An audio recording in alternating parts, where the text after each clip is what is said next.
فی المتہاجر.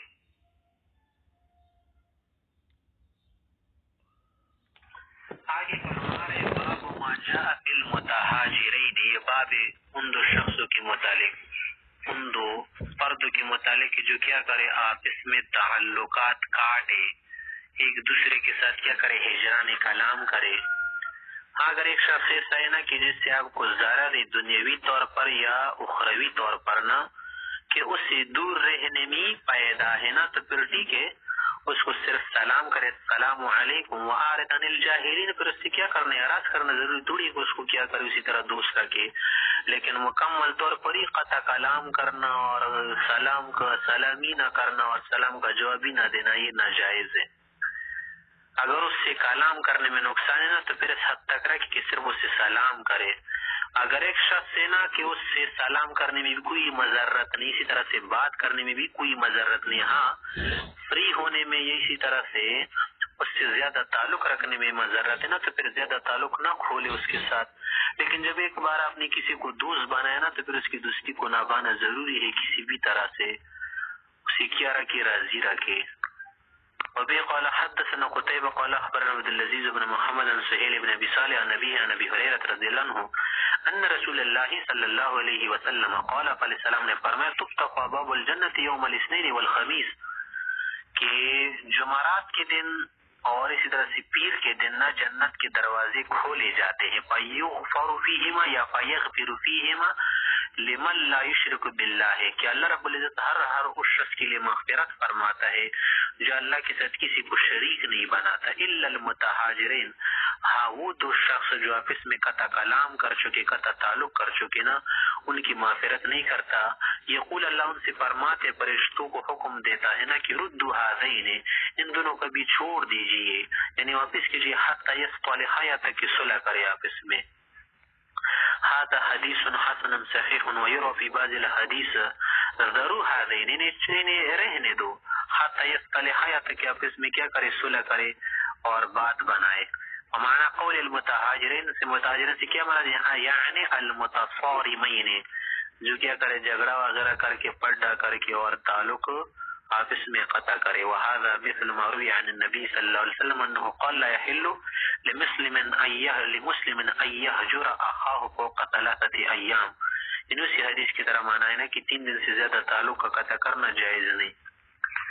باب ما جاء فی الصبر، یہ باب صبر کے متعلق. صبر کا کیا معنی ہے؟ اپنا معنی ہے روکنا، حبس کرنا. اصطلاحی طور پر معنی یہ ہے نا کہ اگر مرغوب چیز ہو لیکن ممنوع ہو تو اس سے اپنے آپ کو روکی. جیسے زنا مرغوب چیز ہے، حرام کھانا مرغوب چیز ہے، سود کا کھانا مرغوب چیز ہے، پیاری چیز ہے، ٹیسٹی، بہت ذائقہ دار. اسی طرح سے رشوت بہت ذائقہ دار چیز ہے، لیکن اس سے کیا رکھے، اپنے آپ کو روکے رکھے، اپنے نفس کا نہ مانے، دل کا نہ مانے، بلکہ عقل کو استعمال کرے، اللہ کا مانے. ایک تو یہ معنی ہے. دوسرا معنی صبر کا کیا ہے؟ صبر علی البلیہ والمصیبہ، مصیبت کے وقت صبر کرنا، بلا اور درد و بیماری کے وقت صبر کرنا. اور اسی طرح سے عبادات پر صبر کرنا، دل نہیں چاہتا لیکن کیا کرے، دل نہ چاہی بھی اللہ کی عبادت کرے، اطاعت کرے، تو صبر یہی معتبر ہے. لیکن اگر ایک مرتبہ کیا ہو جائے صبر نہیں کیا اس نے، غم اس کا ٹنڈ ہو گیا، درد ٹنڈ ہو گیا، اس کے بعد صبر کرنا معتبر نہیں، کیونکہ الصبر عند الصدمۃ الاولی، صبر تو صدمے کے پہلی وقت میں ہوتا ہے نا. ویسے تو آخر میں انسان کو صبر آ ہی جاتا ہے نا، اس کا کوئی اعتبار نہیں. صبر تو پہلے لمحے میں، پہلی آن میں معتبر ہوتا ہے. اسی کے متعلق فرما رہے باب ما جاء فی الصبر. ابھی قال حدثنا الانصاری قال اخبرنا معا قال اخبرنا مالک بن انس عن الزهري عن عطاء بن يزيد عن ابي سعيد رضی اللہ عنہ ان ناس من الانصار، انصار حضرات میں سے کچھ لوگ آ گئے، سألوا النبی صلی اللہ علیہ وسلم، پیغمبر علیہ السلام سے کچھ مانگا دینے کے لیے. فاعطاهم، آپ علیہ السلام نے ان کو کچھ دے دیا جو کچھ موجود تھا. ثم سألوا، پھر آ گئے مانگنے لگے. فاعطاهم، آپ علیہ السلام نے ان کو دے دیا. ثم قال، پھر آپ علیہ السلام نے ان سے فرمایا کہ ما یکون عندی من خیر، اگر میرے پاس کچھ مال ہو، کچھ پیسے ہونا یا کھانے وانے کے لیے جو کچھ نہ، فلن ادخر عنکم، میں تو کسی سے ذخیرہ نہیں بناتا، میں تو خرچ کر جاتا ہوں. لیکن اصل میں ایک بات سمجھ لیجیے، وہ یہ کہ وہ من یستغنی، جو آدمی اپنے آپ کو بے پرواہ رکھے، دوسروں سے مستغنی رکھے نا، اور اپنے کو کیا بنائے، خوددار بنائے. ایک تو تکبر وہ الگ بات ہے، خوددار الگ چیز ہے کہ اپنے اندر خودداری پیدا کرے نا. یغنیہ اللہ اسے خوددار بنا دے گا، غنی بنا دے گا، بے پرواہ بنا دے گا. ومن یستعف، جو شخص دوسرے لوگوں سے کیا رکھے، عفت رکھے، اپنے آپ کو پاک دامن رکھے اور کیا رکھے، عفیف رکھے، اپنی عزت پر دب نہ آنے دے، اپنی عزت پر حرف نہ آنے دے، مالی اعتبار سے بھی نہ. یحفہ اللہ یا یحفہ اللہ، اللہ رب العزت اسے کیا دے گا، عفت دے گا، پاک دامن رکھے گا. ومن یتصبر، جو شخص صبر کو کیا کرے، اختیار کرے، اگرچہ اس میں کیا رہے، اس کے لیے مشکل رہے، تکلیف رہے نا، لیکن پھر بھی کیا رکھے، اسے اختیار کریے. صبرہ اللہ، اللہ اسے صبر دے گا، اس کی توفیق دے گا. وما اعطی احد شیئا هو خیر واوسع من الصبر، کہ دنیا میں اگر کسی کو بہترین چیز دی گئی ہے یا اچھی چیز، تو وہ صبر سے بہترین اور اچھی چیز نہیں ہو سکتی، کیونکہ صبر کا بدلہ جنت ہے. وفي الباب عن انس هذا حديث حسن صحيح ويروى هذا الحديث عن مالك فلن ادخره عنكم. ایک حدیث میں تھے الفاظ ویروى عنہ، اور اس طرح سے بھی الفاظ مروی کی فلن ادخره عنكم، یعنی جب امر آئے نا تو جواب امر بھی مجزوم آ جاتے. والمعنی فيه واحد، المعنی دونوں کا ایک ہی، یقول لن احبسه عنكم یا لن احبس عنكم، کہ میں تم سے روکے نہیں رکھوں گا، یعنی کوئی چیز میرے پاس ہو تو میں دے دیتا ہوں، لیکن آپ لوگ کیا کریں، عفت اختیار کریں. صرف نہیں کہ من کا ایک منع وہ نا کہ گناہ سے اپنے آپ کو پاک کر کے زنا سے، پاک دامنی کا ایک معنی تو وہی ہے. دوسرا پاک دامنی کا یہ معنی بھی ہے کہ دوسروں سے نہ مانگتا پھرے، خود کیا کرے، مزدوری کرے، خود اپنے ہاتھ سے کمائے، یہ اس کے لیے بڑی شرافت ہے. آگے فرما رہے باب ما جاء فی ذی الوجہین، یہ باب اس شخص کے متعلق جو دو چہرے والا ہو. دو چہروں والے کا کیا معنی، لغو طور پر اس کا یہ معنی ہے نا، دو چہروں والا، لیکن اس کا معنی ہے دوغلا انسان. جو آپ کے پاس آئے تو ایک بات کہے، دوسرے کے پاس آئے تو دوسری بات کہے. یعنی چغل خور انسان، اور چغل خور بھی اسی طرح ہوتا ہے نا، کہ آپ کو اپنی بلائی کا یقین دے کر اور حمایت کا یقین دے کر، آپ کو باور دے کر، پھر کیا کرے، آپ کے باور میں ٹانگ ڈالے، اس کو خراب کرے، آپ کے باور کے ساتھ کھیلے، لوگوں کے کریمانہ جذبات کے ساتھ کھیلے. ایسے شخص کو ذو الوجہین کہتے ہیں، کہ لوگوں کے معصوم جذبات کے ساتھ کھیلے، ان کو ملعوبہ بنائے. لوگ تو اسے بڑا اچھا سمجھ رہے، لیکن باطن میں یہ بڑا خبیث انسان ہو، رذالت والا ہو. تو اس انسان کے ہوتے مرذول ذو الوجہین، دوغلا انسان ہوتا ہے، دو زبانوں والا ہوتا ہے. باب ما جاء فی ذی الوجہین، یہ باب ہے اس شخص کے متعلق جو دوغلا پن اختیار کرے، دوغلا انسان. وبه قال حدثنا هناد قال اخبرنا ابو معاوية عن الاعمش عن ابي صالح عن ابي هريرة رضي الله عنه قال قال رسول الله صلى الله عليه وسلم، آپ علیہ السلام نے فرمایا کہ ان من شر الناس عند اللہ یوم القیامت ذو الوجہین، قیامت کے روز لوگوں میں سے اللہ کے درجے کے اعتبار سے گھٹیا اور شریر و رذیل انسان وہ ہے نا، جو دو زبانوں والا، دو چہروں والا، دوغلے پن والا انسان ہو، کہ ظاہر میں کچھ باطن میں کچھ اور. وفی الباب عن عمار وانس هذا حدیث حسن صحیح. باب ما جاء فی النمام یا فی النمام، یہ باب ہے چغل خور کے متعلق. ایک تو ذو الوجہین تھا نا، وہ تو کچھ اور انداز اپنا رہا تھا، اور یہ نمام بھی اسی کے قریب ہوتا ہے، لیکن اس کا انداز کچھ الگ ہوتا ہے، کہ آپ کے پاس آ کر نہ دوسری کی باتیں لاتا ہے، اور جب کسی اور کے پاس جائے نا تو آپ سے باتیں نکال کر اس کے پاس لے کے جاتا ہے. تو اسی لوگ بڑے خیرخواہ ہوتے، ظاہر میں آپ سے باتیں اگلوانا چاہتے ہیں، آپ کی منہ سے زہر اگلوانا چاہتے کسی کے خلاف، پھر جا کر سارا ریکارڈ کر کے اس کے پاس جاتا ہے کہ یار تمہارے خلاف یہ کہہ رہا تھا، میں نے تو آزما لیا نا، بڑا خراب آدمی تمہارے خلاف ایسا کہہ رہا تھا. آج کل تو اور ہی نظام بڑھ گیا کہ ٹیکنالوجی گئی نا، کہ کیمرے کے ذریعے اور آڈیو کے ذریعے آپ کی باتیں ریکارڈ کر کے اس کو سناتا ہے کہ دیکھیں ہمارے پاس ثبوت ہے بھائی، ثبوت اور بھی دلیل بات ہم نہیں کرتے تو اس آدمی کے جو غلخور رذیل ہے ایسے شخص کو اللہ رب العزت سخت ترین سزا دے گا، جہنم میں جائے گا. اسی کے متعلق فرما رہے ہوئے قال حدثنا ابن ابی عمر قال خبرنا سفیان عن منصور عن ابراہیم عن حمام بن الحارث عن حمام بن الحارث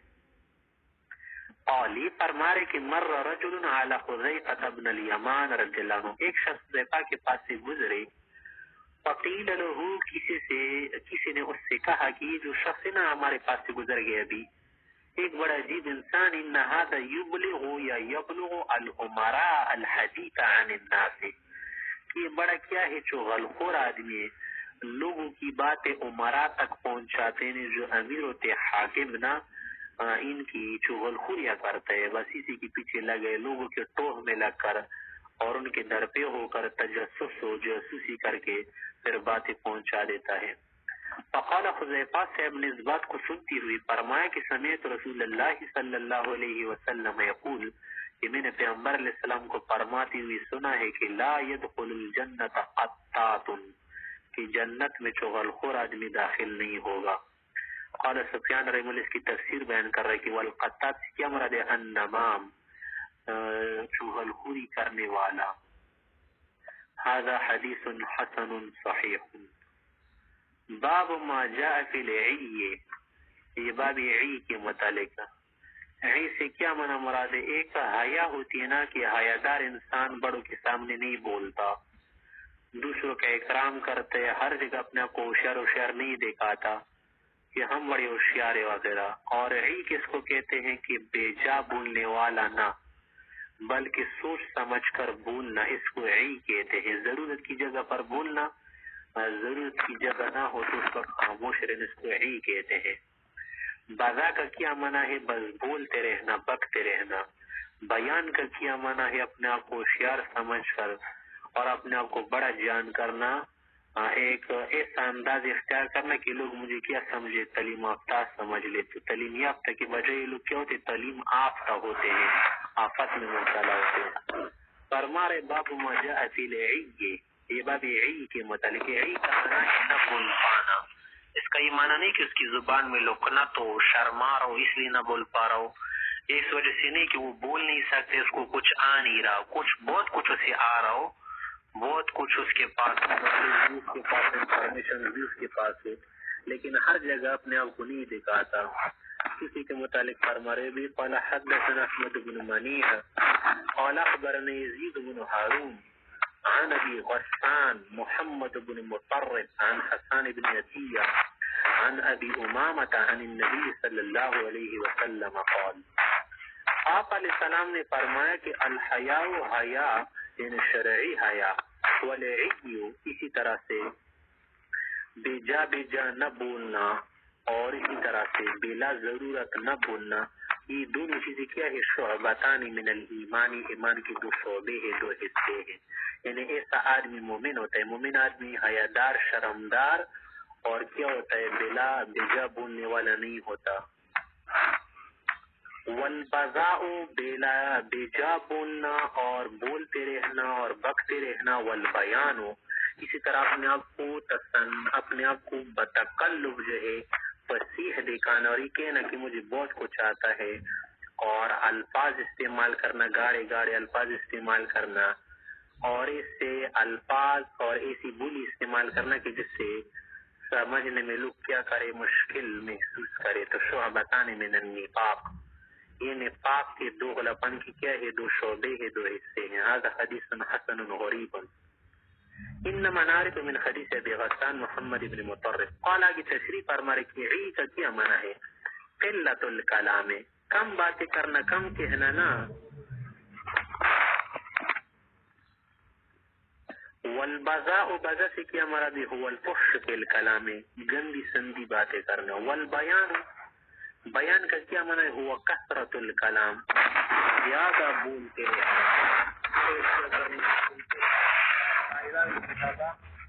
مصنف رحمۃ اللہ علیہ اشارہ فرما رہے کہ مثل ہؤلاء الخطباء یا مثل ہؤلاء الخطباء، جیسے کہ آج کل کے یہ جو خطباء لوگ ہیں نا، خطیب، یعنی وہ ہر خطیب سے مراد نہیں، یعنی ہر بولنے والے عام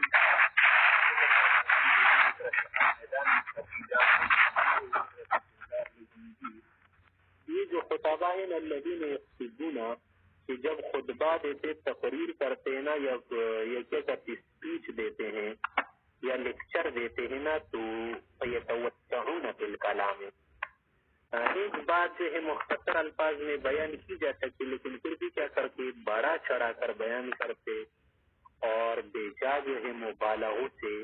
کام لیتا ہے مجازفہ فی المدح مبالغہ فی الوصف کرتے ہیں اس چیز کی ضرورت ہے بس کچھ الفاظ میں بیان کرنا لیکن وہ کیا کر دیتے ہیں بات کو لمبی چوڑی بنا کر کیا بنا دیتا ہے ایک بات ہے نا دو تین جملوں میں ایک آدمی سمجھ سکتے ہیں تو ضرورت کیا ہے کہ آپ بناتے مختصر طور پر بتاؤ اصل مقصد یہ ہے نا کہ آپ انسانوں کو سمجھا سکے اصل میں ان چیزوں سے لیکچر سے یا خطبے سے یا محاورے سے یا القاء سے یا تقریر سے مقصد یہ ہوتا ہے نا کہ آپ اپنے مخاطب کو سمجھا سکے اس کے دل میں بات بٹھا سکے دل نشین انداز میں دلکش انداز میں آپ بات کریں کہ آپ اس کو سمجھا پائے اور اس کو ملال میں تنگی میں مبتلا نہ کرے یہ معنی نہیں کہ بس کیا کرے اپنی فصاحت دکھائے اور یہ دکھائے کہ مجھے بہت انگلش آتی ہے اور اس کے الفاظ استعمال کرے کہ وہ غریب تو سمجھ ہی نہیں رہا اور تم جو ہے کیا کرنا چاہتے اپنی بڑائی دکھاتے ہوتے یہ بات غلط بات ہے حدیث میں بلکہ جتنے الفاظ سے وہ مقصد سمجھ میں آ سکتے نا تو یہ الفاظ لباس کی طرح ہے نا کہ جتنا قد ہو جتنا جسم ہونا اتنے الفاظ آپ پہنائے یہ جو معانی ہے قد کی طرح ہے جسمت کی طرح نا تو اگر کسی کا قد مثلا 4 فٹ اور آپ اس کو پہنائے 5 فٹ کا کپڑا یا 10 فٹ کا کپڑا نا لوگ آپ کو احمد کہیں گے نا کہ اس کا قد اور اس کا جسم جو 5 فٹ ہے 4 فٹ اور آپ نے کپڑا پہنا ہے 20 فٹ کا یہ کیا حماقت تو اسراف ہے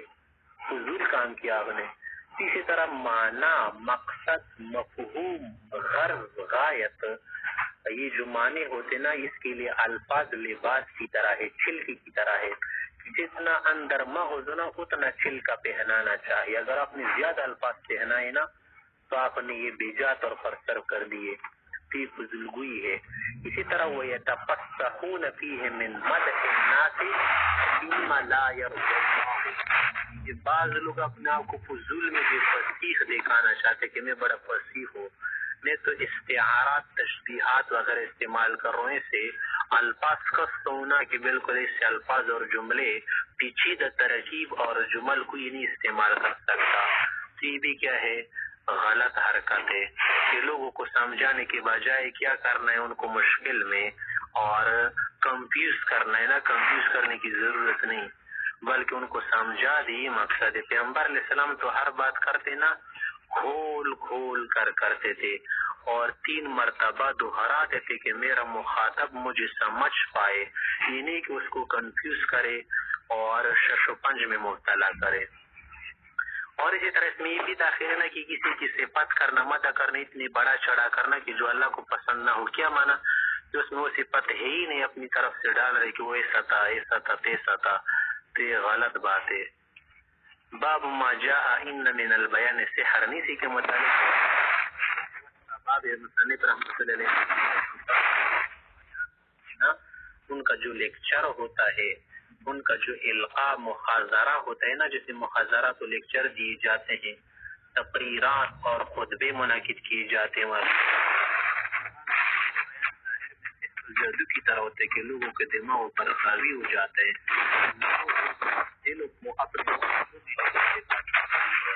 لیکن اثر نہیں دیتا اسی کے متعلق فرمارے بھی قال حدثنا قتيبة قال حدثنا عبد العزيز بن محمد عن زيد بن اسلم عن ابي عمر عن ابن عمر سے روایت فرمارے کہ ان رجلین قدما فی زمان رسول اللہ صلی اللہ علیہ وسلم پیغمبر علیہ السلام کے زمانے میں 2 شخص آئے تھے ایک زبرقان تھی دوسرے عمر ابن احتم جیسے کہ حاسی میں بھی نام دیے ہیں نا کہ یہ 2 آدمی آئے انہوں نے لیکچر دیا اور خطبہ دیا فعجب الناس من کلامہما ان کی فصاحت کلام کی وجہ سے، بلاغت کی وجہ سے، اور اسی طرح صاف گوئی کی وجہ سے، اور مختلف انداز وغیرہ استعمال کر کے نہ لوگ ان سے خوش ہو گئے اور لوگوں کو بڑی ان کی گفتگو پسند آئی، تعجب میں پڑ گئے.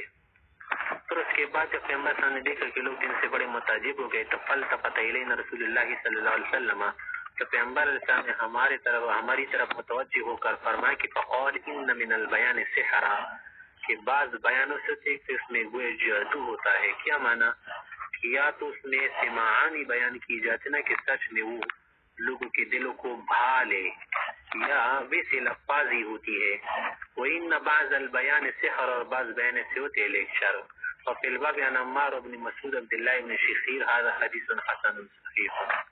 بس اصل میں یہ بات رکھے نا کہ ہر چیز میں کیا رکھے، اخلاص سے کام لے اور لوگوں کا سمجھانا مقصودنا بجا لفاظ اور اپنی شہرت وغیرہ کے لیے کوئی طریقہ نہ اپنائے.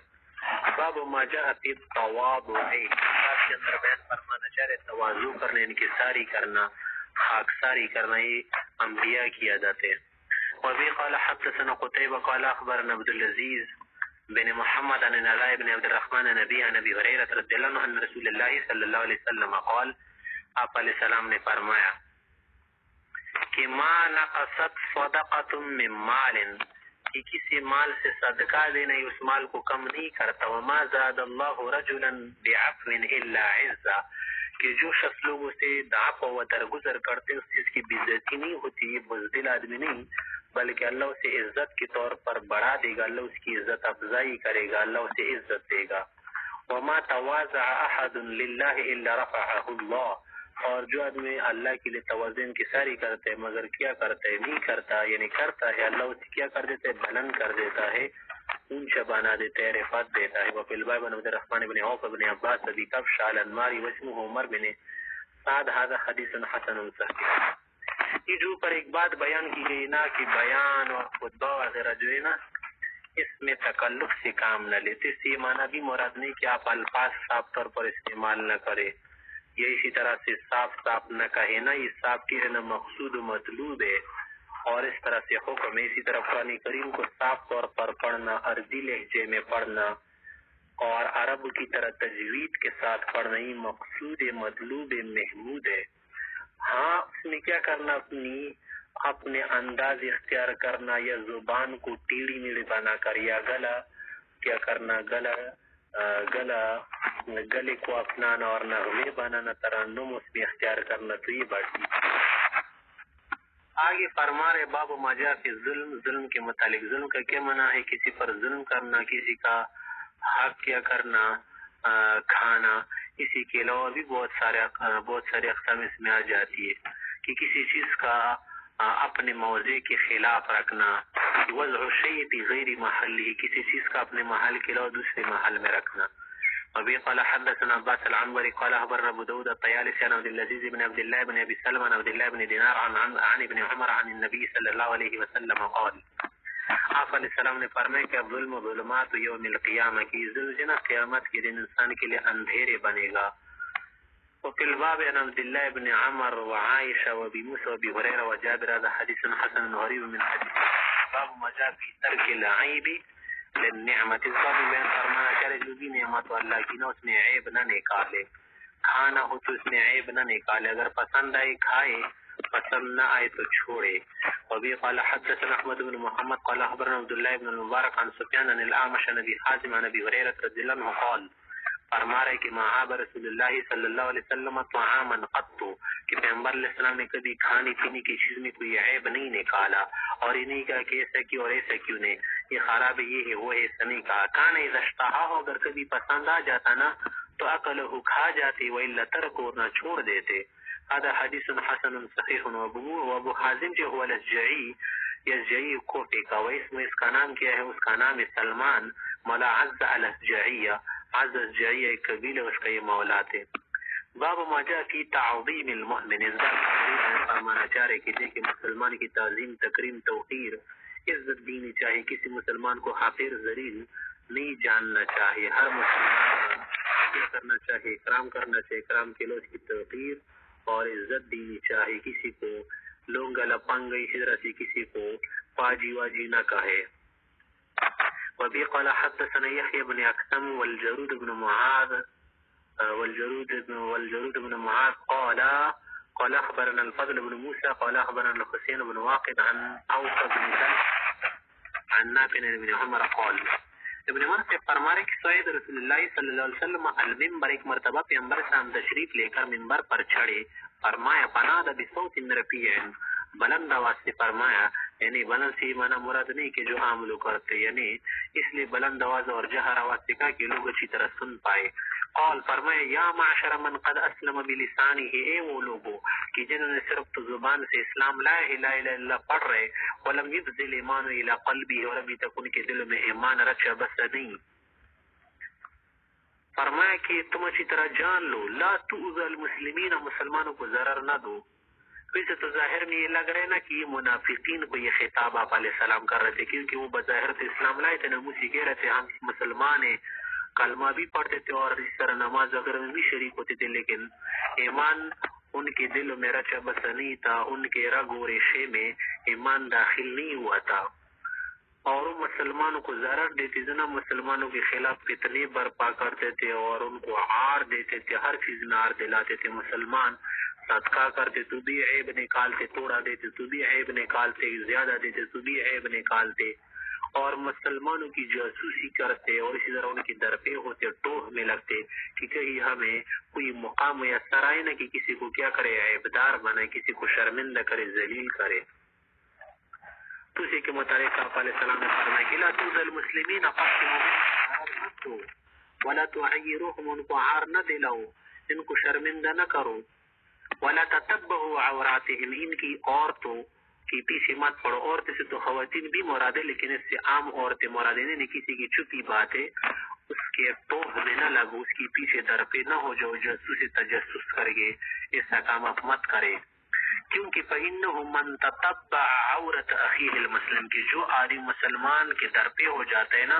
اس کو شرمندہ کرنے کی کوشش کرتے ہے، بدنام کرنے کی کوشش کرتے، اس کی عزت پر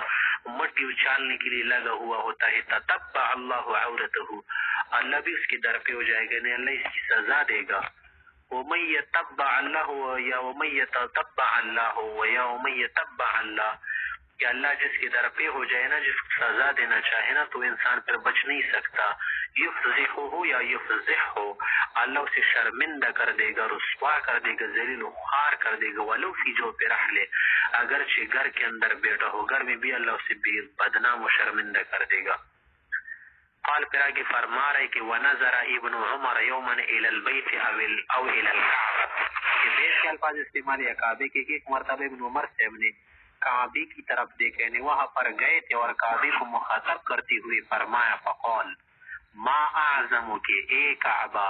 تمہاری عظمت اللہ کے ہاں بہت ہے، وَأَعْظَمَ حُرْمَتِكَ یا وَأَعْظَمُ حُرْمَتِكَ، تمہاری حرمت و عزت اللہ کے ہاں بہت بڑی ہوئی ہے، لیکن والمؤمن اعظم حرمتا عند اللہ منک، کہ مومن آدمی اللہ کے ہاں تمہاری حرمت سے، تمہاری عزت سے زیادہ عزت رکھتا ہے. کسی مسلمان کے دل کو تکلیف دینا، اس کی بجا دل شکنی کرنا، اس کو بدنام کرنا، یہ زیادہ گناہ رکھتا ہے اس بات سے کہ اگر کوئی آدمی کیا کرے، بیت اللہ کو 100 مرتبہ یا کتنے بھی مرتبہ ہو 2.5 منہدم کر دے. هذا حدیث حسن غریب لا نعرف الا من حدیث الحسین بن واقد، وقد روا اسحاق بن ابراہیم السمرقندی بن واقد نحوه. وقد روی عن ابی برزة الاسلمی عن النبی صلی اللہ علیہ وسلم نحو هذا. باب ما جاء فی التجارب، اس باب کے اندر بیان فرمانا چاہ رہے کہ تجربے کا کرنا، کہ جو آدمی تجربہ کار ہونا اس سے پوچھا کرو. کیا مانے، یعنی ایک تو یہ ویسے عام بات بھی بتا رہے، ساتھ ساتھ یہ بتا رہے نا جوان کو حکم دیا جا رہے کہ دیکھے تم اپنے آپ کو ہوشیار نہ سمجھ لو، تھوڑا سی اسکول پڑھ کے اسی طرح سے کچھ پڑھ کے اپنے بوڑھے بابے دادا اور اسی طرح سے بڑے لوگوں کو آپ جو ہے نہ کہو کہ تم لوگ ہم کو تم لوگ پاگل ہو، ہم ہوشیار ہیں،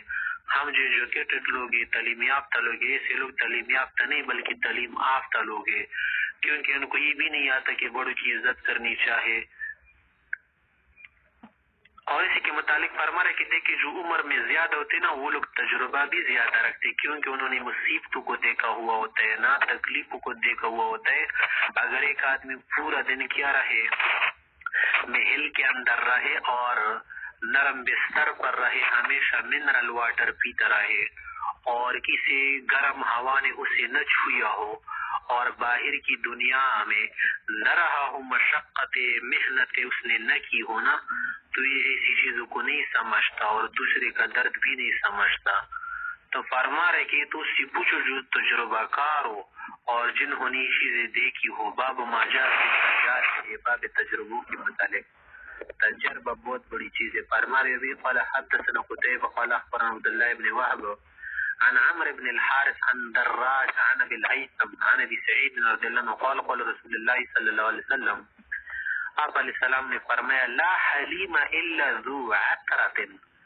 حلیم آدمی وہ نہیں ہے کہ جو کیا ہو بس اپنے آپ کو حلیم کہتا جائے. حلیم تو وہ ہے نا کہ جس نے جو پھسل گیا ہو جو بہت سارے چیزوں سے گزر گیا ہو جس نے بہت کچھ دیکھا ہو اور اسی طرح سے آزمائش میں مبتلا ہو چکا ہو اور پاس ہو چکا ہو وہ حلیم بردبار بوقار اور اسی طرح سے تجربہ کار ہوتا ہے.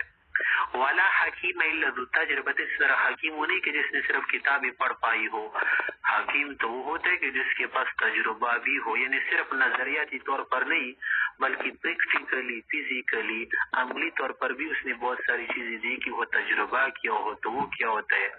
آگے ہوا ہوتا ہے. کیونکہ کہا جاتا ہے کہ لا تسأل الحکیم بل المجرب کہ حکیم سے نہ پوچھو بلکہ تجربہ کار سے پوچھو کیونکہ انہوں نے چیزوں کو آزمایا ہوا ہوتا ہے. هذا حدیث حسن غریب لا نعرف الا من هذا الوجه. آگے فرما رہے باب ما جاء فی المتشبع بما لم يعطه یہ باب اس کے متعلق نہ کہ جو اپنے آپ کو کیا دکھائے سیر دکھائے. متشبہ تصبر کس کو کہتے ہیں سیرابی کو کہتے ہیں پیٹ بھرنے کو کہتے ہیں سیر ہو جانے کو کہتے ہیں. تو متشبہ کا معنی یہ ہے نا کہ آپ کو مالدار دکھانے کی کوشش کرے. ایک آدمی بے تعلیم شخص ہے یعنی کیا ہے تعلیم یافتہ نہیں لیکن اپنے آپ کو اس طرح سے دکھائے ہوئے کہ تعلیم یافتہ ہے. ایک شخص کے پاس کوئی چیز ہے نہیں لیکن ایسا دکھائے ہوئے کہ اس کے پاس ہے. جیسے کہ لوگ دھوکہ کرتے ہیں نا شادی کے موقع پر کسی سے اگر رشتہ جوڑنا چاہتے ہیں نا تو کسی اور سے کرائے پر موٹر کار وغیرہ اسی طرح سے اور بہت ساری چیزیں لے کر آتے گھر میں گھر کو سجا دیتے تاکہ یہ جو رشتے والے نا ہم سے دھوکہ کھائے اور ہمیں مالدار سمجھے. اسی طرح سے عام دنیا میں جو ہم اثر لوگ ہوتے ہیں نا یعنی ہم زمانہ لوگ ہوتے ہیں اور ایک زمانے میں یا ایک جیسے ہوتے متوازن قسم کے نا ہم وزن ہوتے ہیں تو ایک دوسرے کو جلانے کے لیے اور ایک دوسرے پر اپنی بڑائی دکھانے کے لیے ایسا دکھاتے ہوئے کہ وہ بڑھیا ہے. اگر کوئی بڑھیا نہ ہونا اپنے آپ کو بڑھیا دکھائے تو یہ غلط بات ہے. ہاں اگر بڑھیا ہونا تو تحدیث نعمت کے طور پر کر سکتا ہے. تیسرے کے متعلق فرما رہے وبی قال حدثنا علی بن حجر قال اخبرني اسماعیل بن عیاش عن عمارة بن غزیہ عن ابی الزبیر عن جابر عن النبی صلی اللہ علیہ وسلم قال پیغمبر صلی اللہ علیہ وسلم نے فرمایا کہ من اعطی عطاء اگر کسی کو کچھ دیا گیا ہدیہ کے طور پر گفٹ کے طور پر ہدیہ کے طور پر فوجدہ اگر اس کے پاس بدلے کے لیے کوئی چیزیں پلیٹ سے بدلا دے اس میں کون سی بری بات ہے تو اچھی بات ہے. لیکن وہ من لم یجد اگر کوئی بدلا دینے کے لیے کچھ پاس نہیں اس کے پاس کچھ نہیں پا رہا تو فلیت نے زیادہ سے زیادہ دینے والے احسان کرنے والے شخص کی کیا کرے ثنا کرے اس کا شکریہ ادا کرے کہ شکر آپ کی بہت مہربانی آپ نے بہت اچھائی میرے ساتھ کی مجھے اس چیز کی ضرورت تھی یار اللہ آپ کو کیا کرے اس کا حسن بدلا دے.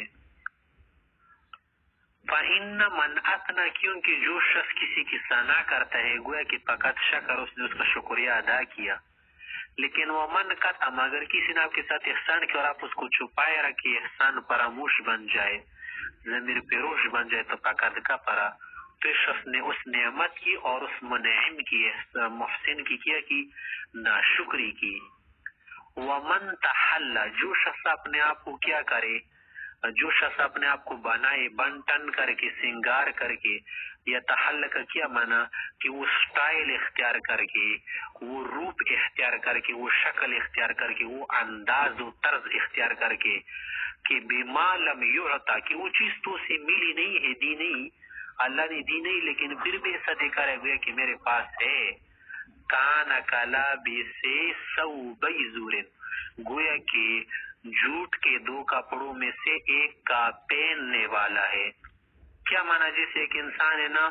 پگڑی بھی اس نے باندھ رکھی اور لباس بھی جو ہے صالحوں کی طرح نیک لوگوں کی طرح بنایا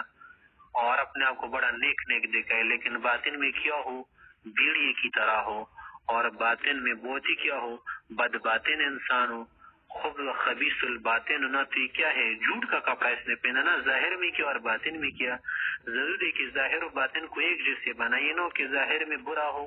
باطن میں اچھا یہ بھی محمود نہیں اور اسی طرح سے ظاہر میں تو اچھا باطن میں برا ہو نہیں دونوں کو ایک جیسے بنائے.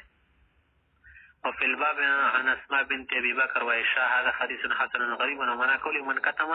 فقد كفر كما يعني يقول كفر تلك النعمة. باب ما جاء في الثناء بالمعروف اس باب کے اندر بیان فرمانا چاہ رہے کہ یہ کہ اگر کسی نے آپ کے ساتھ احسان کیا یا کوئی نیکی کی نہ تو آپ اس کی کیا کر سکتے ثنا کر سکتے اس میں کوئی گناہ نہیں لیکن چپلی سی چپلی چپڑی باتیں کرنا یا کیا کرنا بڑا چڑھا کر اس کی صفت کرنا نہ اسی طرح سے کس کے لیے چال وال کے لیے کرنا یہ جائز نہیں. ہر چیز حدود میں اچھی بات ہمیشہ کے لیے کیا رکھنا خیال برا کے کیا اعتدال دینا اس کو کبھی بھی ہاتھ سے نہ جانے دے. ہر چیز میں حکمت عملی اعتدال اور ٹنڈ دماغ سے کام لے جذبے سے احساسات سے کام نہ لے عقل ہوش سے کام لے ہمیشہ پھر کبھی بھی انسان دھوکہ نہیں کھائے گا پھسلے گا نہیں. وبه قال حدثني ابراهيم بن سعيد الجوهري والحسين بن الحسن المروزي بمكة قال حدثنا الأخوص بن الجواب عن سحير بن الخنس عن سليمان التيمي عن ابي عثمان النهدي عن اسامة بن زيد رضي الله عنه قال قال رسول الله صلی اللہ علیہ وسلم آپ علیہ السلام نے فرمایا من سن علیہ معروف جس کے ساتھ احسان کیا جائے فقال لفاعله اور وہ محسن کو اور اپنے ساتھ بھلائی کرنے والے انسان سے الفاظ کہہ دی کہ جزاک اللہ خیرا اللہ آپ کو اچھا بدلا دینا اس کا یہ معنی ہے. فقد ابلغ فی الثنا گو اس نے بات میں ثنا کی بس ضروری اس سے زیادہ کیا نہ کہے زیادہ مرچی اور مسالہ اس میں نہ ملائے. هذا حدیث حسن جيد غریب لا نعرف من حدیث اسامة بن زید الا من هذا الوجه وقد روي عن ابي هريرة عن النبي صلى الله عليه وسلم مثل هذا آخر ابواب البر والصلة. مصنف رحمۃ اللہ فرمانے کہ ابواب البر والصلة ختم ہو گئے آگے نہیں ابواب